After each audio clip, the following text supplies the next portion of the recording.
Admiral Kyung-min walked into the Great Hall of the Galactic Council. His heavy metal boots made loud sounds on the shiny floor. The alien leaders turned to look at him and many started to laugh. His armor was thick and made of metal plates. Tai looked old and ugly next to their beautiful energy shields. General Voss from the Reptilian Empire stood up tall. His green skin shined under the lights. He pointed his sharp claw at Kyung-min. "Look at this human," he said with a mean voice. "His armor is so old and heavy. How can humans fight with such terrible equipment? No wonder Earth keeps losing battles."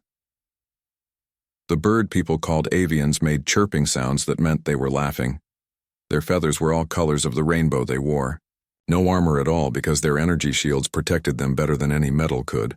Captain So Young stood behind her admiral. She felt angry but did not speak. Her own armor was just as heavy and thick as his High Counselor Thex was a robot, made of silver metal. His red eyes glowed as he spoke.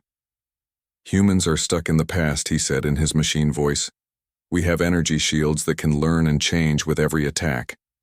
Your metal armor just gets heavier and more useless with time. Why do you not upgrade your technology like the rest of us?" The crystal people called Zephyrians hummed a song that sounded like laughter. Their bodies were made of living light, and they needed no armor because they were energy itself. They floated in the air and sparkled like stars. One of them spoke in a voice like wind chimes. "Human armor is so primitive it cannot adapt or learn. It just sits there like a rockin' alien from the water world floated in a bubble of blue water." He made bubbling sounds that meant he agreed with the others. "Your species refuses to grow," he said. "Humans cling to old ways while we have mastered the power of pure energy. You will never defeat modern enemies with ancient metal suits." More aliens joined in the laughter. The snake people hissed their amusement. The gas beings made whooshing sounds of mockery. Even the plant people rustled their leaves in a way that meant they thought humans were foolish. Kyung-min stood silent through it all. His face showed no anger or shame behind his helmet. The meeting went on for hours. Each alien leader took turns explaining how their energy technology was better than human metal armor. They showed holographic displays of their weapons that could change shape and power. They demonstrated shields that could become stronger when attacked. Their armor was light as air but stronger than any metal captain. So Young watched her admiral carefully. She had served with him for 10 years and knew he was thinking hard about something. The aliens did not know that Kyung-min had fought in more battles than any of them. He had seen things that would scare these proud creatures, but he never bragged about it. When the meeting finally ended, the alien leaders walked to their ships, still laughing and making jokes about human technology. They felt very smart and advanced compared to the primitive humans from Earth. Their ships were beautiful and made of pure energy that sparkled like jewels in space. Kyung-min and So Young walked slowly back to their transport ship. The human ship was gray and ugly compared to the alien vessels. It was made of thick metal and had big engines that burned fuel instead of using clean energy. The aliens looked at it with disgust as they passed by inside their ship. So Young finally spoke. "Admiral, why did you let them insult us like that? We could have shown them our battle records. We could have told them about the wars we won with this armor." Kyung-min smiled for the first time that day as he took off his heavy helmet. His hair was gray and his face had many scars from old battles. "Let them think what they want, Captain," he said in a quiet voice. "Sometimes it is better to be underestimated than feared. They will learn the truth about our armor soon enough." So Young did not understand what he meant, but she trusted her admiral completely. She had seen him lead humans to victory against impossible odds many times. His old metal armor had saved his life in hundreds of battles while alien energy shields had failed their owners. The human ship left the council station and headed back toward Earth. The journey would take 3 days, during which Kyung-min spent his time reading old battle reports and studying information about alien military technology. He was preparing for something, but he did not tell anyone what it was, as their ship traveled through space. So Young noticed that her admiral was not upset about the insults. Instead, he seemed almost happy about something. She had never seen him smile so much after a difficult meeting. Usually he was serious and worried, but now he seemed calm and confident. On the second day of travel, they received a message from Earth Command. The message was coded and very secret. Kyung-min read it alone in his cabin.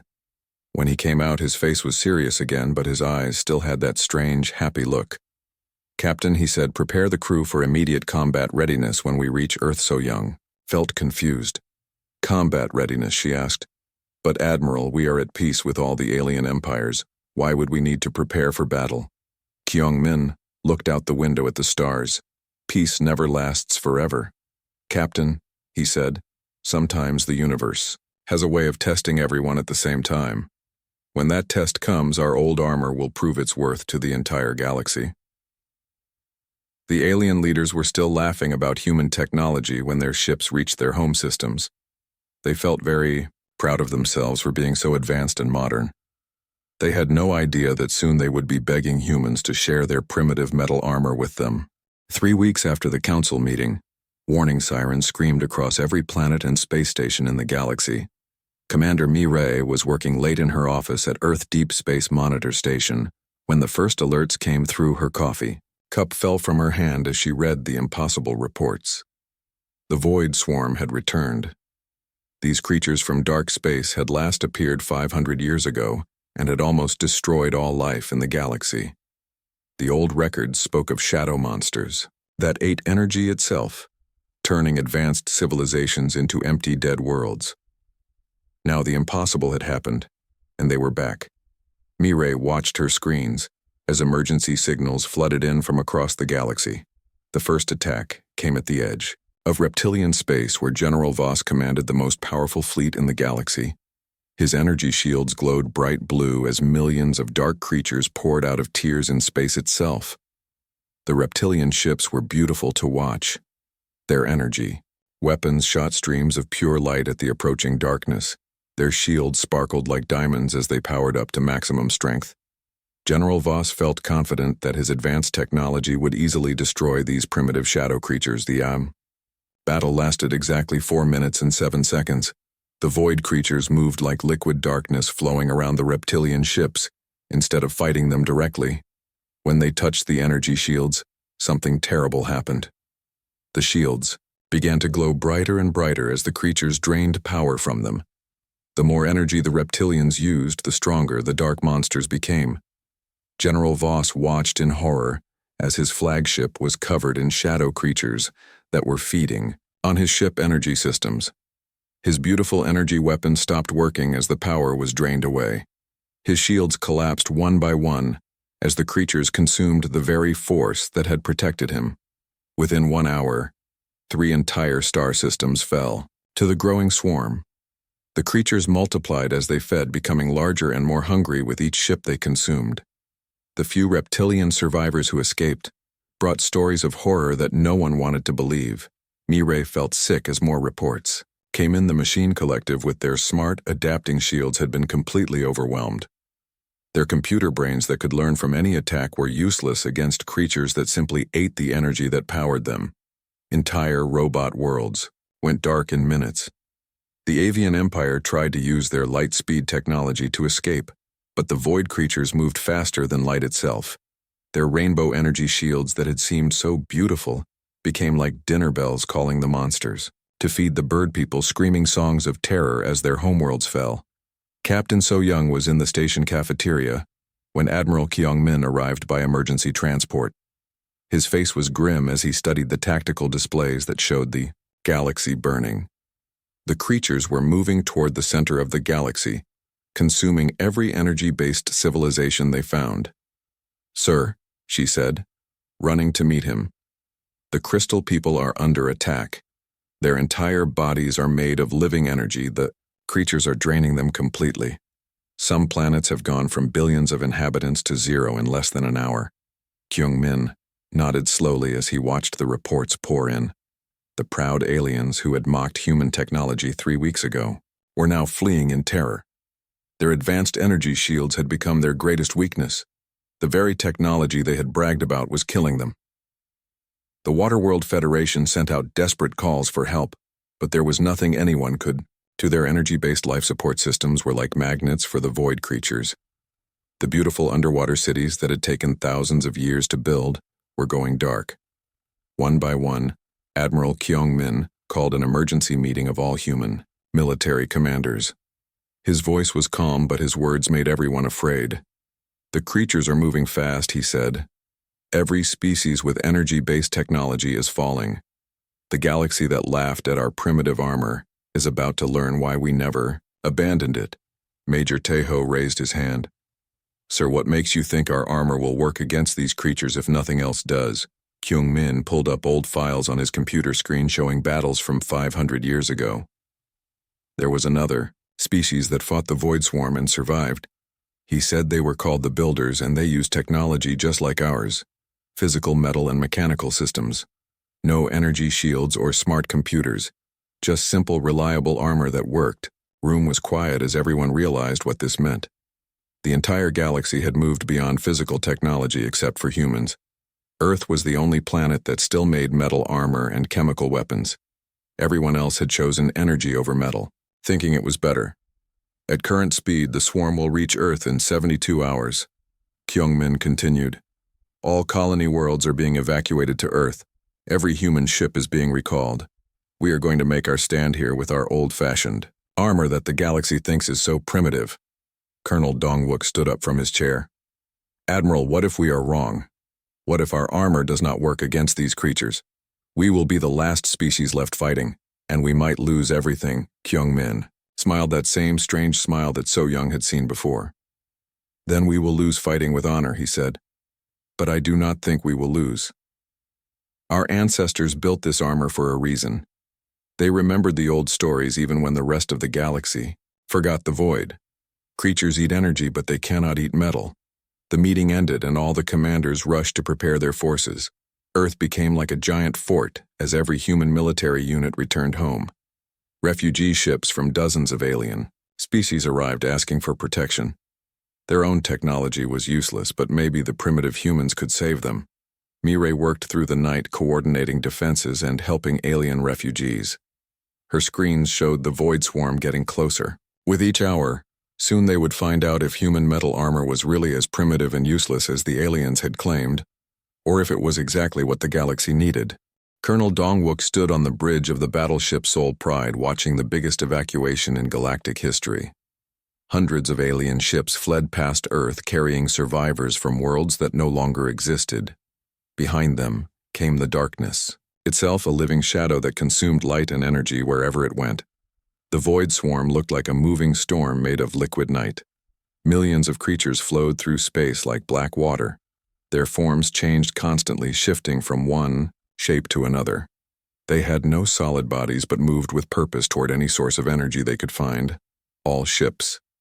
"This is Admiral Kyung-min." His voice came through the radio system that used old-fashioned sound waves instead of energy signals. "Remember your training, these things feed on energy. Our armor does not give them what they want. Stay close, fight hard, and protect the innocent behind us." Lieutenant Hyejin sat in the cockpit of her fighter craft checking her weapons for the 10th time. Her ship was built the old human way with mechanical controls and chemical fuel systems. While other species used energy-based fighters that could think for themselves, her craft needed her hands to fly it. The first wave of void creatures hit the human defense line like a tsunami of living darkness. Hyejin watched in amazement as the creatures swarmed around her ship, trying to drain its power but finding almost nothing to eat. Her energy shields were just thin metal plates welded to the hull. "They cannot drain our armor," she shouted over the radio. "The metal is just metal, no energy for them to steal." Her chemical rockets fired explosive shells at the creatures while her mechanical guns shot solid bullets made of dense metal. Each shot was simple and basic but effective. The void creatures that had consumed entire civilizations were being hurt by primitive human weapons. Captain So Young led a boarding party onto a space station that had been abandoned when its alien crew fled. The station systems were completely dead, but the mechanical airlock still worked. Her heavy boots made loud sounds on the metal floors as she led her team through dark corridors. The hallways were full of void creatures that moved like living smoke. They swarmed around the human soldiers, trying desperately to find energy to consume. But the human armor was purely physical. Their weapons used chemical explosives instead of energy beams. Where other species had died in minutes, the humans fought for hours. Sergeant Yu Jin carried a projectile rifle that fired metal bullets using gunpowder explosions. The weapon was thousands of years old in design, but it worked perfectly against enemies that could not drain chemical energy. Her armor was so heavy it made walking difficult, but the creatures could not touch the metal. "This is impossible," whispered a surviving reptilian officer who had been rescued by the human team. "Your primitive armor is somehow perfect against them." "How did you know this would work?" Yujin reloaded her ancient weapon and smiled through her helmet visor. "We did not know," she said. "We just never stopped believing that sometimes the old ways work better than new ones, across the solar system." Human forces fought. Battles that seemed impossible. Major Tejo led ground troops on asteroids where alien mining stations had been overrun. His men moved through facilities where the lights no longer worked, and the computers were dead, but the mechanical doors and physical controls still functioned. The void creatures were everywhere like a fog made of hungry darkness. They tried to surround the humans and drain their equipment, but found only metal and ceramic that gave them nothing to eat. For the first time in 500 years, the swarm had found prey they could not consume. Private Byung-ho was the youngest soldier in his unit and the most scared. His armor felt heavy and clumsy compared to the alien equipment he had seen in movies, but as void creatures flowed around him like water around a rock. He realized his grandfather, who had built this armor, knew exactly what he was doing. "The creatures cannot see us properly," he reported to his commander. "They sense energy signatures, but we barely have any. Our metal armor makes us almost invisible to them." Admiral Kyung-min coordinated the defense from his command ship, watching as human forces did what no alien military had been able to do. They stopped the void swarm. The creatures were confused and angry, finding themselves unable to feed on human technology. Reports came in from across the battle zone. Human ships with mechanical systems were surviving direct attacks. Human soldiers in metal armor were walking through swarms of creatures that had destroyed entire star systems. The galaxy was learning that sometimes primitive was another word for practical. Commander Mireille watched the tactical displays with growing excitement. "Sir," she called to Admiral Kyung-min, "the creatures are actually retreating from some sectors. They seem frustrated that they cannot feed on our forces." Kyung-min nodded slowly, studying the patterns of battle. The void swarm had expected easy feeding like they had found with every other species. Instead, they had found humans who used technology so simple and basic that there was almost no energy for them to steal. The battle continued for 18 hours without stopping. Human forces gradually pushed the creatures back system by system. Their metal armor clanked and their chemical weapons roared, but they advanced steadily against an enemy that had seemed unstoppable just days before. As news of human success spread across the galaxy, something unprecedented began to happen. The alien leaders, who had mocked human technology, started sending desperate messages begging for help. Their pride was gone, replaced by the simple desire to survive. Deep underground in Earth military headquarters, Dr. Boram worked frantically in a room filled with ancient computers and mechanical data storage systems. The battle raged in space above, but she had discovered something in the old archives that could change everything. Her fingers moved quickly across physical keyboards, accessing files stored on metal disks. "Admiral," she called through the old radio system that could not be affected by the energy-draining creatures. "I found something important. The first time the void swarm attacked, there was another species that fought them successfully." The radio crackled with static as Admiral Kyung-min responded from his command ship in orbit. "What did you discover, Doctor?" "They were called the Builders," Dr. Boram said as she read from files that were 500 years old. "They used physical technology just like us, metal and mechanical systems instead of pure energy. They were the only species that could fight the void creatures effectively back." Then she pulled up more files on her mechanical computer system that used gears and springs instead of electronics. The Builders had detailed records of their war against the void swarm. Their weapons were simple, but effective. Their armor was heavy, but protective, exactly like human technology. "But Admiral, there is something else," she continued, reading the ancient text. "The Builders made a terrible mistake. They won the first battles and became confident. Then they decided to create energy weapons, to fight more efficiently.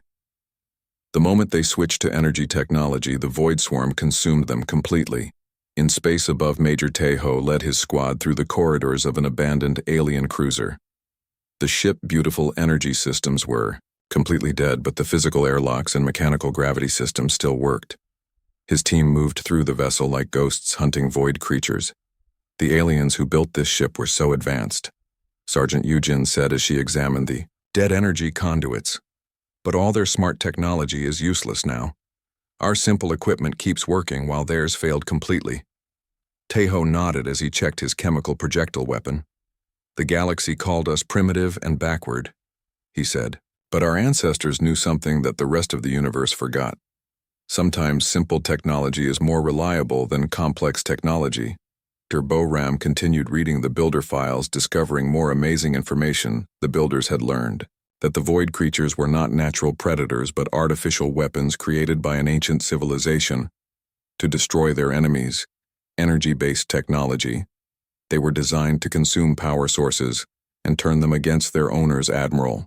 The builders left detailed plans, she reported excitedly. They found the source of the Void Swarm and discovered how to stop them. But the shutdown system requires physical controls. No energy-based technology can activate it. It must be done by hand, with mechanical switches. The revelation spread through human forces, giving them new hope and purpose. They were not just fighting to survive. They were fighting to save the entire galaxy using technology that everyone had dismissed as worthless. Their heavy armor and simple weapons were exactly what the universe needed. Captain So-Young listened to the reports while leading her own mission to secure an alien research station. The aliens had fled, leaving behind incredible energy technology that was now completely useless. But the mechanical ventilation systems and physical doors still worked perfectly. Commander Mirai coordinated with Dr. Boram to analyze all the builder data. The ancient species had left a complete guide to fighting the void creatures, including the location of their source and the mechanical systems needed to shut them down permanently. The irony was not lost on anyone. The most advanced civilizations in the galaxy had abandoned physical technology thinking. It was primitive and limiting. Now that same primitive technology was their only hope for survival against an enemy that fed on advancement itself. Private Byung-ho and his unit discovered something amazing while clearing void creatures from an alien outpost. The creatures could not drain their equipment, but they also seemed unable to understand how human technology worked. The Void Swarm had evolved to consume energy, but was helpless against simple mechanics. This explains everything, Admiral, Kyungmin said as he studied Dr. Boram reports. The creatures were created to defeat energy-based civilizations. They never learned how to fight against physical technology because they never expected to encounter it again. The galaxy that had laughed at human armor was now depending on it for survival. Every metal plate and chemical weapon that had seemed so backward was now precious beyond measure. The old ways that had been dismissed as primitive were proving to be the most advanced defense possible. The impossible happened. General Voss crawled through the wreckage of his flagship wearing a human metal suit that felt heavier than anything he had ever carried. His proud reptilian armor was gone, consumed by the void creatures along with most of his fleet. Now he needed human help to survive, Admiral Kyungmin. He said, his voice humble for the first time in his military career. My people are dying. Our beautiful energy weapons and smart shields have become our weakness. We request permission to fight alongside your forces using your technology. Similar messages came from every surviving alien leader across the galaxy. The Machine Collective, with their adaptive computer brains, asked for simple mechanical bodies. The Avian Empire, whose light-speed technology had failed them, begged for chemical-powered flight suits. Even the energy-based Zephyrians sought physical forms the void could not drain. Captain So-Young oversaw the emergency production of human-style equipment for alien allies. Factories that had been mocked as outdated suddenly became the most important buildings in the galaxy. Workers who had been called primitive craftsmen were now heroes racing against time. The crystal people were the hardest to help because their bodies were made of living light, but human engineers created special mechanical suits that could contain their energy forms while protecting them from the void creatures. It was strange to see beings of pure light walking around in heavy metal armor, It is incredible, Commander Mirai said as she watched snake aliens learning to use chemical weapons they had considered barbaric just weeks before.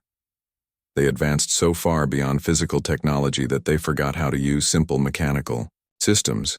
The production lines worked day and night creating armor weapons and equipment for dozens of different alien body types. Human factories that could barely meet Earth needs were suddenly supplying half the galaxy with the tools needed to fight back against the Void Swarm Major. Tejo trained alien soldiers how to march in heavy armor and fire chemical weapons. Many of the aliens complained that human equipment was too heavy, too slow, and too simple, but they learned quickly when they realized it was their only chance to survive. The reptilians were natural fighters but struggled with mechanical systems that did not think for themselves. The bird people found metal armor almost impossible to fly in but learned to fight on the ground. The robot people had to remember how to move without computer assistance.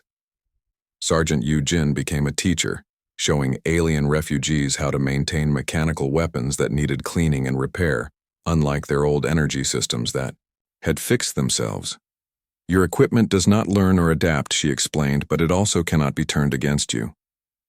The tide of war slowly began to turn. Human-led mixed-species units pushed the Void Swarm back system by system. Aliens who had once floated through space in energy fields now marched beside human soldiers in heavy metal boots. The sound of mechanical equipment became the sound of hope. Colonel Dong-wook commanded a fleet of ships that had been retrofitted with physical control systems. Alien vessels that had once flown themselves now needed pilots to operate manual controls. It was like teaching advanced mathematicians how to count on their fingers. The fleet moved toward the largest concentration of void creatures ever.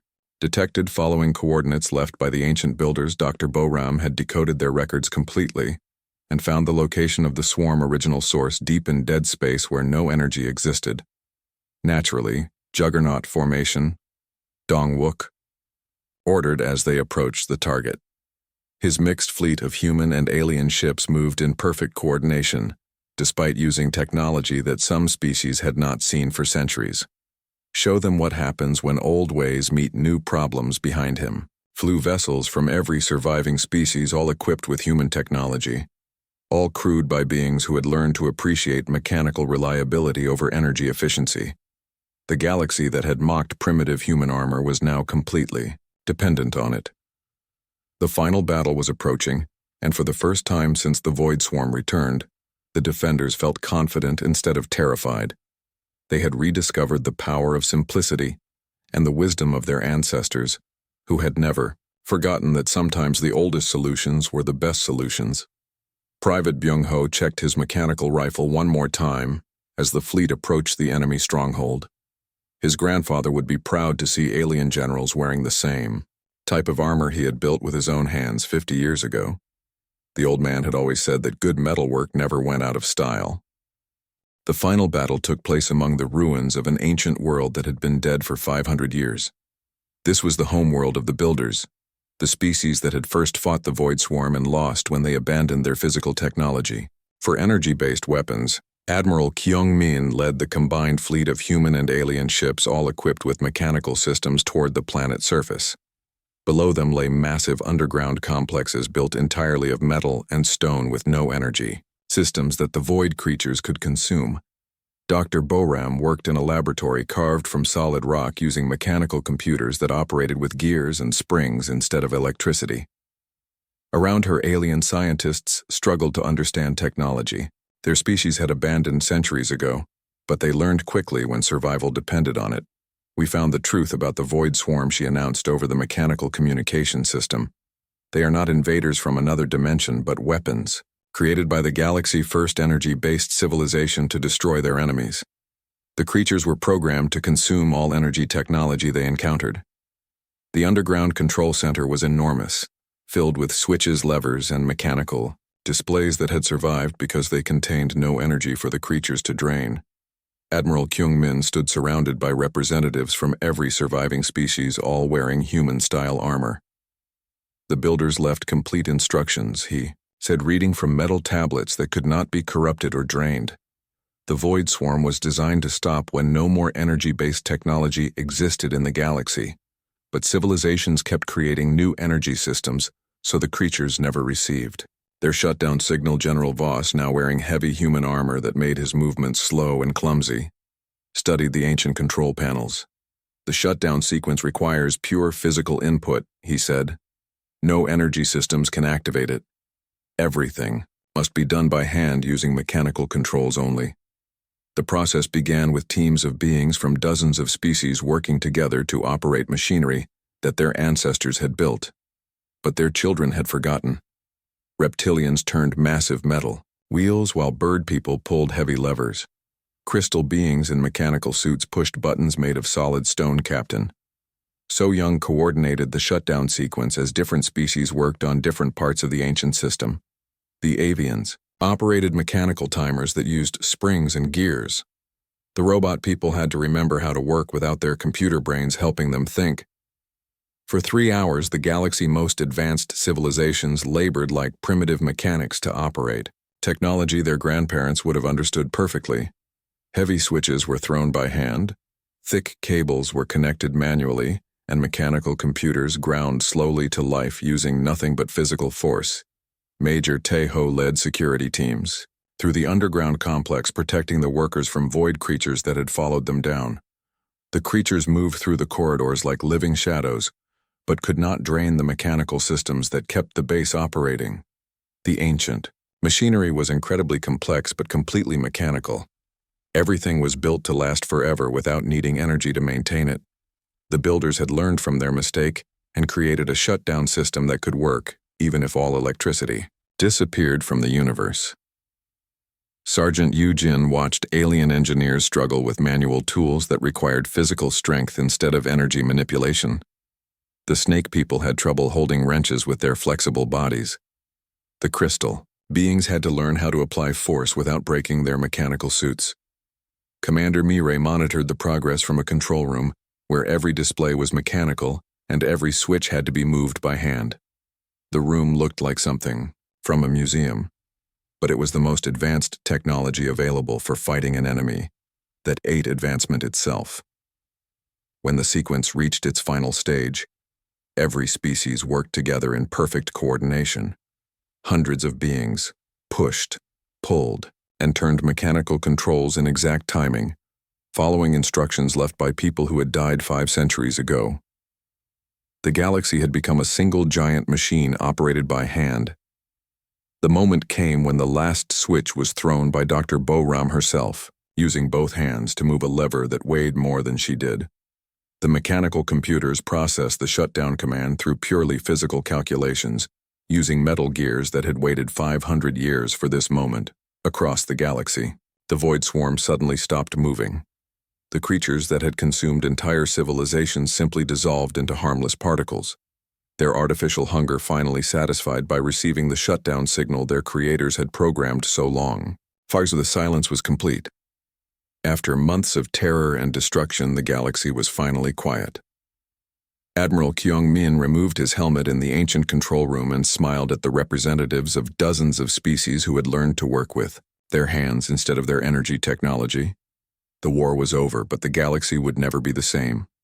Energy-based technology was not abandoned, but it was balanced with physical systems that could serve as backup when the advanced systems failed. Human engineers became the most respected people in the universe, as the mixed fleet prepared to return home. Captain So Young looked at her admiral with new understanding. "You knew this would happen," she said.